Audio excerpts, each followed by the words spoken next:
Le projet de loi de finances 2015 fait les gros titres ce matin. Il sera présenté aujourd'hui au Parlement avant l'entame des débats en commission mercredi, nous apprend le quotidien Les Échos. L'enjeu est de faire évoluer le débat autour du budget et tourner la page des surenchères qui ont marqué les votes précédents, poursuit le journal. Au sein du gouvernement, on tient à souligner que l'ossature du projet de loi de finances n'a pas été bâtie sur l'impôt. Pour la prochaine année, l'exécutif table sur un taux de croissance de 4,4% avec un PIB agricole de 4,2%. L'information est rapportée par Le Matin. Les autres hypothèses sur lesquelles l'exécutif a bâti son projet de loi de finances portent sur un prix du pétrole de $103 le baril.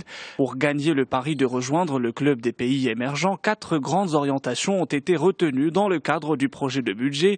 Il s'agit, selon Le Matin, de renforcer la compétitivité de l'économie nationale et de promouvoir l'investissement privé et l'entrepreneuriat, d'accélérer la mise en œuvre de la Constitution, de la régionalisation avancée et des grandes réformes structurantes. Mais attention, le coût des charges grimpe de 18% à 68 milliards de dirhams en 2015, s'alarme l'économiste qui s'intéresse en une à l'endettement public. Le quotidien évoque des inquiétudes à ce propos, y compris dans les rangs de la majorité.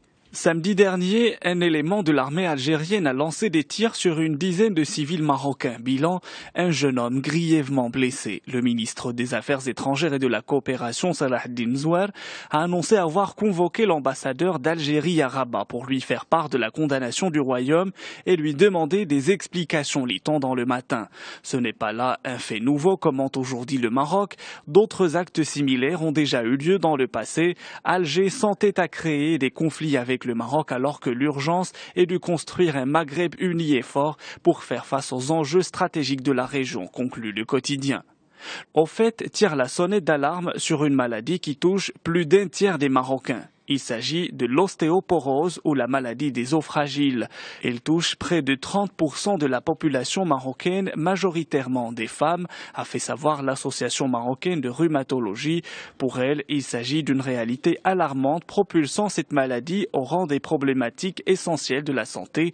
En effet, 35% des femmes de plus de 50 ans sont concernées par cette pathologie, a précisé l'association à l'occasion de la campagne de sensibilisation sur les maladies rhumatismales, notant que presque une femme sur deux va avoir au moins une fracture vertébrale au cours de sa vie.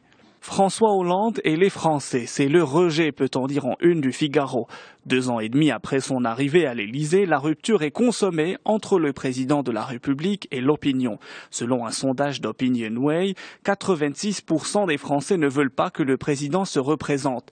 Jusque dans son propre camp, 74% de ses électeurs se disent mécontents de son action. Le quotidien Le Monde s'intéresse aux déplacés de la guerre au Moyen-Orient. Plusieurs dizaines de milliers de Syriens ont fui Raqqa en Syrie, occupée depuis l'été par les combattants de l'État islamique. Au Liban, ils ont rejoint le million de réfugiés déjà chassés hors de leur pays par la guerre. Les rescapés racontent les exactions de l'EI. Les djihadistes mettent en coupe réglée les territoires, rackettent, pillent et exécutent les civils qui leur résistent. Plus de détails à lire dans Le Monde. Pour terminer, un mot de technologie. À première vue, la présentation des nouveaux iPads jeudi n'avait rien de révolutionnaire. Outre des améliorations techniques et une nouvelle couleur, peu d'innovation.